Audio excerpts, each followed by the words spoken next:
Dobar dan. Možete li nam se predstaviti, molim vas? Ja se zovem Đemka, rođena sam u Sanskom Mostu, živim u Njemačkoj, naseljena u Hrvatskoj i tako da mi je... A to je vaš suprug? Ovo je moj suprug, ima Parkinson, imao je moždani udar i tako da je jako sa svom mukom pomalo mogao hodati. I onda sam ja tako puno dobro čula odavde i to sam se ja uvijek pomalo informisala i tako da sam ja riješila i odlučila da dođem. I možete li podijeliti sad sa kamerom iskustvo koje ste meni ispričali malo prije? Juče kad je došlo imali smo tu kolica. Tako da je ovaj vodič nam pomogao i ljudi kad smo tamo ulazili, tako da smo se nekako s njim smo se mučili, išlo je tamo da ide.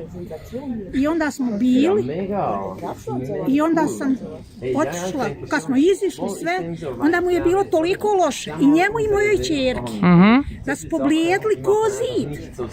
I sjeli su u auto, ali da ja nisam prije znala da tako imaju te reakcije i ja bi se prepala. Ali ja nisam uplašla nimalo jer sam znala da je to tako. Dobro. I onda smo došli kući i onda je on malo jevo na brzinu i onda je pošao leći. I tako je spavao, nije ono hrčio kao što hrči. Znate kako to hrči? Ne mogu vam to objasniti. Da. Međutim, šta se danas desilo? I onda jutro ustao i jedan put je on ustao i vidim da on korača nekako sa pomoći mojom, naravno. Dobro. Ali on drugčije nekako mi korača. I onda je pravo ruke ovako, jer uvijek sam ja morala ruke. I on pere ruke. Dobro. I stoji mužnjaka izgleda. I meni je bilo zanimljivo kad sam vidjela da gospodin izlazi iz tunela i plače. Šta se onda desilo? I sad smo uniš opet sa kolicima, sam tamo išla, ali ja primijetim da on mogu hoditi. Ja kaj mojoj čerki vozi kolica, iće samom pješci.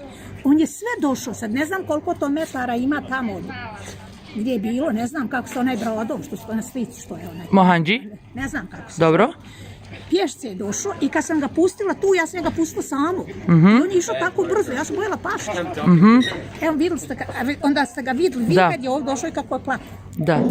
Dakle, gospodin nije mogao sam da hoda, kako sam? Međutim, danas je izašao iz tunela samostalno. Ode mi čovjek iz ruku, jadna sam da. Poslije toga smo vidjeli jednu simpatičnu situaciju, ostao je ovdje sam da sjedi, u jednom trenutku je ustao i krenuo, pa ste vi potrčali za njim. Sam izgubila ovdje sada.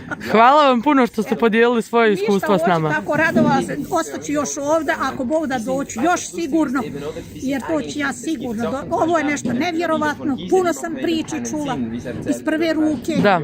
Evo i gdje stanujem isto, kod gazde, Talijan je tu bio, prošle godine mjesec dana, došao je sa onim, kako kažem, pomoćnim kolicom. Ostao je mjesec dana, sad je došao 2 mjeseca jer kaže on je došao iz zahvalnosti tu, enoga sportista. Da. Sportista.